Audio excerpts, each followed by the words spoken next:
let's talk about what a bull call spread is. Now, Maya uses only one option trade, which is called a bull call spread, also known as a long call spread or a call debit spread, not to be confused with credit spreads, which are pretty common out there. Now, you may know that this is a bullish strategy, so Maya will only take these trades when it detects that the market conditions are stable, there is less fear in the market, it has a range of parameters it uses to gauge the health of the market, and then it looks for uptrending stocks. Once it finds an uptrending stock, then it engages in a trade called a bull call spread, and that's what we'll be talking about here.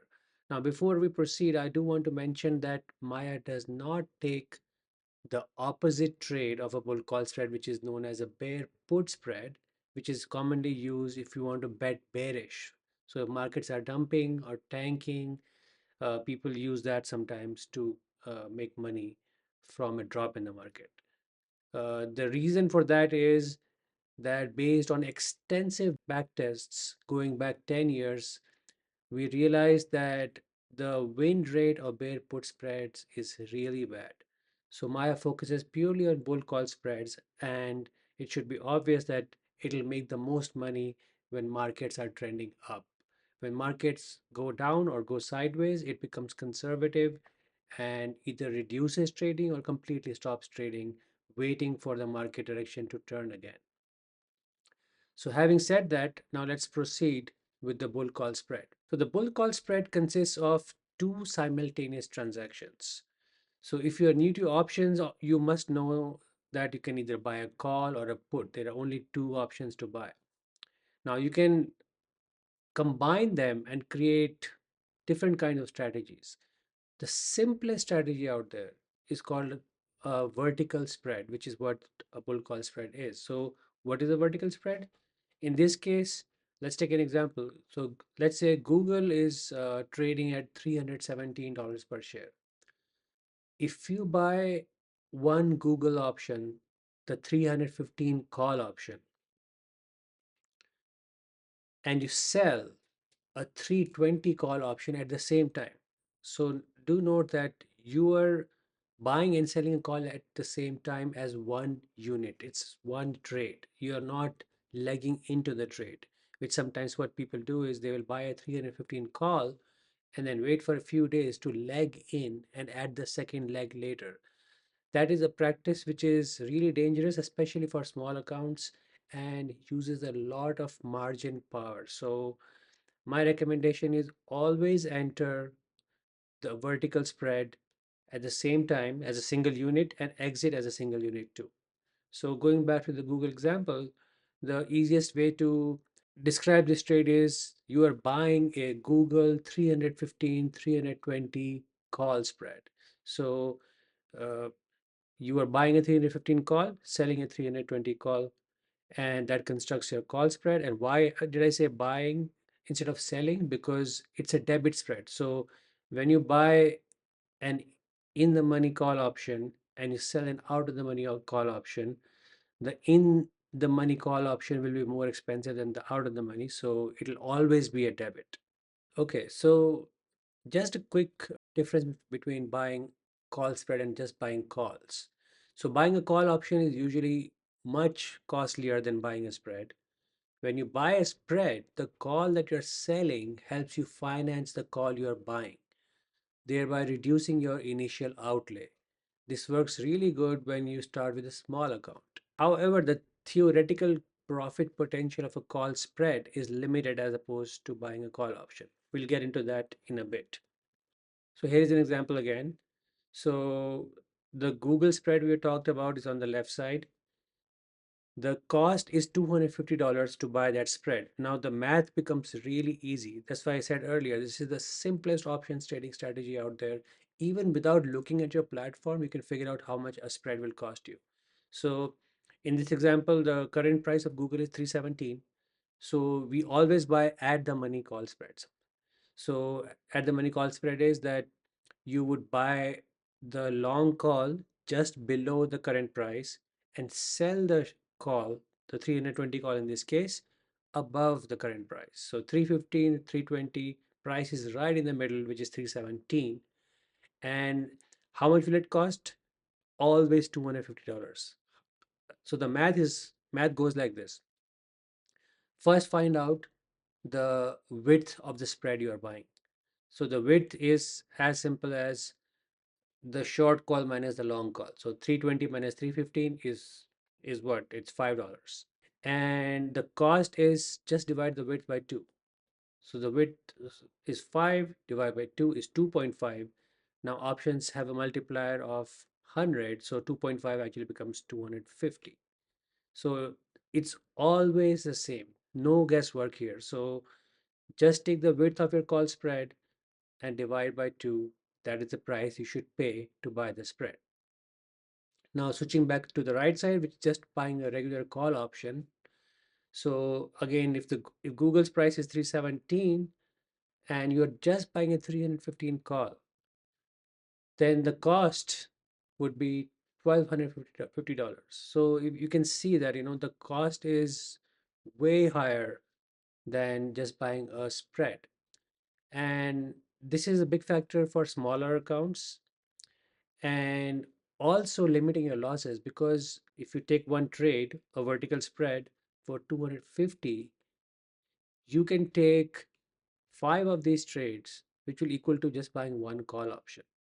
So it allows you more diversification. You can take trades on five different stocks versus just being putting so much money upfront on one stock, and that goes against you, you lose all your money. So it allows for diversification, really great for small accounts. Now, I mentioned earlier that the profit and loss graphs are slightly different, and this trips many option newbies. If you look at the long call option on the left side, notice that in this particular example, it says that minus 200 is your max loss. So the loss is kept because when you're buying something, you can only lose what you paid for. So let's pretend that you paid only $200 for this call option. In reality, you'll be paying more, like the Google example I gave you. So your loss is limited to 200 in this case.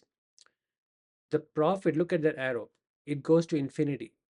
So this is what attracts new options traders, or I would say traders with a gambling kind of mentality, uh, that they start treating options as a lottery ticket. And it's not a lottery ticket. When it comes to investing, you should think about it like any other form of investing that you do, like whether it's putting money in your bank account or buying a house. You are looking for appreciation. You're not looking to become a millionaire overnight. So that attitude is what attracts people to long call options, because of the infinite potential. There is no limit. Google can go to $1 million per share and you will keep making money. At least in theory, that's what it says. In reality, it never plays out like that. On the right side, you have the bull call spread. So look at the bottom. The loss is again limited, whatever price you paid. It's also a debit. But look at the top. The profit is also limited. And many people ask me this question, that why would I want to limit my profit? So there are many, many reasons for that. So one is there is no guesswork in how much money you can make on that. What happens is when people buy a stock, even if you remove options from the equation, when they buy a stock or they buy a long call option and the stock starts going in their favor, they never know when to get out. So that problem is solved by buying a defined risk and defined profit scenario, where the bull call spread, where the maximum you can make on these at the money bull call spreads is 100%. 100% ROI. You can double your money on every single trade. I mean, that's an amazing return if you can achieve that. Why would you want to go in with a lottery ticket mentality which never plays out? With the long call options, I would say that the closest example I can give you is when people are buying lottery tickets, just ask how many people are actually winning. When you see those people at the gas station, ask them how many people are actually making money.